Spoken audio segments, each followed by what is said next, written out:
మొదలుకొని వృద్ధాప్య వయసు వరకు జీవితంలో ప్రతి ఒక్కరికి కూడా స్నేహితులు ఉంటారు. అయితే ఈ స్నేహితులు సెలెక్ట్ చేసుకునేటప్పుడు మనం చాలా జాగ్రత్తగా సెలెక్ట్ చేసుకోవాలండి. ఎందుకంటే పరిశుద్ధ గ్రంథంలో ఒక మాట ఉంటుంది, ఇనుము ఇనుము చేతనే పదునగును. అంటే చదువు జ్ఞానం కలిగి మంచి వారితోనే నువ్వు సహవాసం చేయాలండి. నువ్వు అనుకోవచ్చు, చెడ్డవారితో స్నేహం చేస్తే తప్పేముంది, వాళ్ళలాగా మనము తాగము, లేకపోతే వాళ్ళలాగా మనం వ్యర్థమైనవి చూడము, వాళ్ళలాగా ప్రవర్తించము అని అనుకుంటూ ఉంటావు. కానీ వాళ్ళలో ఉన్నటువంటి నీలో ఉన్న అభిషేకము పోగొట్టుకుంటావు. లేకపోతే వాళ్ళలో ఉన్నటువంటి అపవిత్రత వలన నీవు దేవునికి దూరం అవుతావు. నీవు స్నేహం చేసేటప్పుడు జాగ్రత్తగా ఆలోచించు. మొదటిగా నీ స్నేహితుడు దేవుడై ఉండాలి. తర్వాత నువ్వు ఎన్నుకునేటువంటి స్నేహితులు దేవుని ఆత్మతో నింపబడిన వారా, వారు నీకు ఏమి బోధిస్తున్నారు, వారు ఏ మార్గం గుండా ప్రయాణం చేస్తున్నారు, ఒక్కసారి ఆలోచించి నీ స్నేహితులను ఎన్నుకో.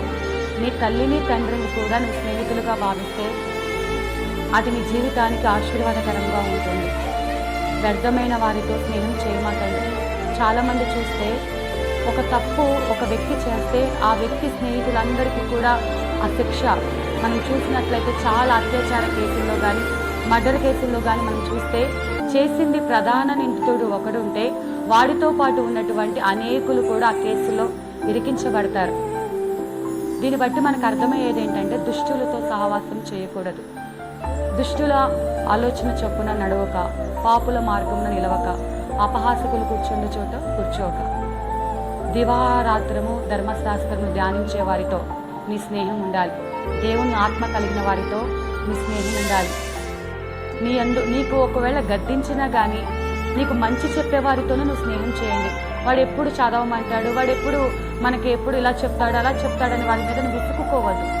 అది నీ స్నేహితులు కావచ్చు, పెద్దవారు కావచ్చు.